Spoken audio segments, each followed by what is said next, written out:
Music ಮೈಲರಿ ಅವರ ಪತ್ನಿ ನಿಜವಾಗ್ಲೂ ಬಹಳನೇ ಕಣ್ಣೀರಾಗ್ತಾರೆ. ಪತಿ ಆಗಮನ ಇನ್ನೂ ಸಹ ಇಲ್ಲ. ಈಗಾಗಲೇ 2 ತಿಂಗಳು ಕಳೆದೋಯ್ತು. 3ನೇ ತಿಂಗಳಿಗೆ ಏನಾದರೂ ಬೇಲ್ ಭಾಗ್ಯ, ರಿಲೀಸ್ ಭಾಗ್ಯ ಆಗ್ಬೋದಾ, ಸಿಗುತ್ತಾ?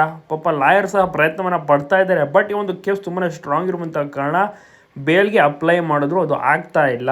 ಸೊ ಕಂಪ್ಲೀಟ್ ನ್ಯಾಯಾಲಯ ಯಾವ ರೀತಿ ತೀರ್ಪು ತೆಗೆದುಕೊಳ್ಳುತ್ತೋ ಅದ್ರ ಮೇಲೆ ಡಿಪೆಂಡ್ ಆಗುತ್ತೆ. ಯಾವಾಗ ಆಚೆ ಬರ್ತಾರೆ ಯಾರಿಗೂ ಕೂಡ ಊಹೆ ಮಾಡೋಕ್ಕಾಗ್ತಿಲ್ಲ. 3 ತಿಂಗಳಿಗೆ ಬರ್ಬೋದು, ಇಲ್ಲ 6 ತಿಂಗಳಿಗೆ ಬರ್ಬೋದು. ಸ್ವಂತ ಒಂದು ಟಫ್ ಕೇಸ್ನಲ್ಲಿ ಮ್ಯೂಸಿಕ್ ಮನೆಯಲ್ಲಿ ಸಿಕ್ಕಾಕೊಂಡಿರೋದು.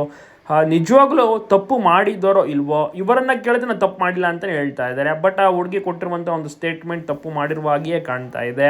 ನಿಜವಾಗ್ಲೂ ಯಾರು ನಿಜ ಯಾರು ಸುಳ್ಳು ಅರ್ಥನೇ ಆಗ್ತಿಲ್ಲ. ನ್ಯಾಯಾಲಯವೇ ಕರೆಕ್ಟಾಗಿ ಒಂದು ತೀರ್ಪನ್ನು ಕೊಡಬೇಕಿದೆ. ಅಲ್ಲಿ ತನಕ ಎಲ್ಲರೂ ಕೂಡ ವೆಯ್ಟ್ ಮಾಡಬೇಕು.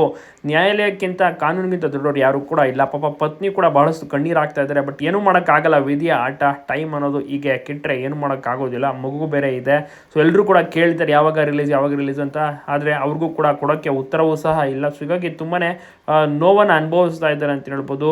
ಸೊ ನಿಮಗೂ ಕೂಡ ಇಷ್ಟನ ಮ್ಯೂಸಿಕ್ ಮೈಲರಿ? ನೀವು ಕೂಡ ಮ್ಯೂಸಿಕ್ ಮೈಲರಿ ಹಾಡುಗಳನ್ನು ಕೇಳ್ತಾ ಇರ್ತೀರಾ. ಪ್ರತಿದಿನ ಇವರ ಹಾಡುಗಳು ಎಲ್ಲರೂ ಕೂಡ ಕೇಳ್ತಾರೆ. ಉತ್ತರ ಕನ್ನಡ ಬಾಗಲಕೋಟೆ, ಹಾವೇರಿ, ಬಿಜಾಪುರ, ಹುಬ್ಬಳ್ಳಿ ಈ ಕಡೆ ಎಲ್ಲ ತುಂಬಾ ಫೇಮಸ್. ಸಾಕಷ್ಟು ರಸಮಂಜರಿ ಕಾರ್ಯಕ್ರಮಗಳನ್ನೆಲ್ಲ ನೀಡಿದ್ದಾರೆ. ಬಟ್ ಮ್ಯೂಸಿಕ್ ಮೈಲರಿ ಅವ್ರಿಗೆ ಇಲ್ವಲ್ಲ, ಈ ಕಾರ್ಯಕ್ರಮ ಕೂಡ ನೀಡೋಕ್ಕೆ ಆಗ್ತಾ ಇಲ್ಲ ಯಾರು.